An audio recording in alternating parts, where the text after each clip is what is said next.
नमस्कार। ये बायोलॉजी है। इसमें हम आपको जो बताने जा रहे हैं वो सेल के संबंधित बात है। तो सबसे पहले बायो का हम लोग मीनिंग जानेंगे कि बायो का मीनिंग क्या होता है। बायो मीन्स होता है लिविंग ऑर्गेनिजम्स, और लोगस का मीन्स होता है स्टडी। तो अगर हम लिविंग ऑर्गेनिजम्स के बारे में स्टडी करते हैं तो वो कहलाता है बायोलॉजी। और study of cell structure and function, अगर हम लोग स्टडी करेंगे सेल के स्ट्रक्चर की और उसके फंक्शन की तो वो कहलाएगा साइटोलॉजी। तो ये एक ब्रांच है, साइटोलॉजी एक शाखा है, एक ब्रांच है बायोलॉजी का।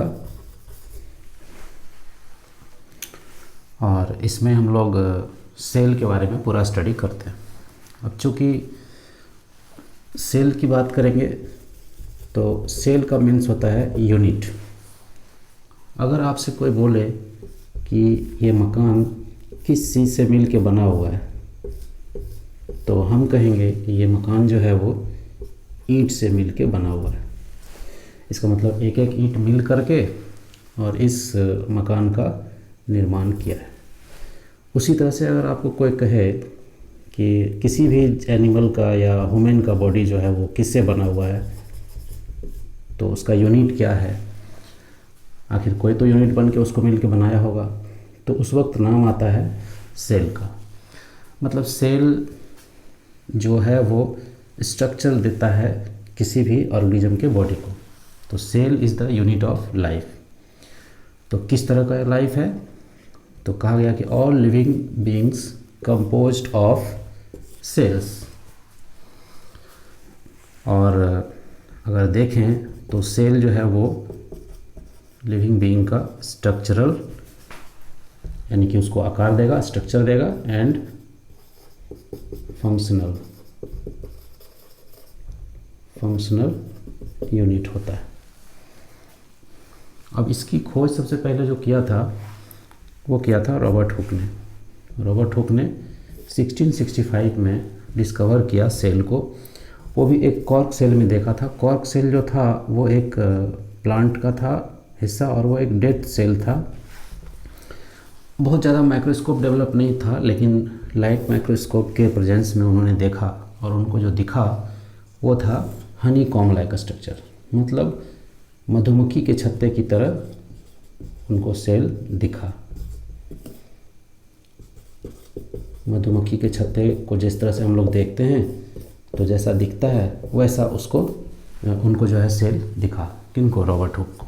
और फिर उन्होंने उसके बारे में लिख दिया कि cell is the structural unit and functional unit of organism. बहुत ज़्यादा कुछ नहीं खोज पाए क्योंकि लाइट माइक्रोस्कोप था। और फिर उसके बाद में 1838 और 1839 में दो साइंटिस्ट, एक स्क्लेडेन और एक स्वाम, ये दो आए और इन्होंने सेल थ्योरी को दिया, जो कहता है कि the concept tell that all living being composed of cells, सभी जीव जो है वो सेल से मिलकर बना हुआ है, and that is known as cell theory. सभी जीव का मतलब हो गया कि इनमें से एक बॉटनिस्ट थे और एक जूलॉजिस्ट थे।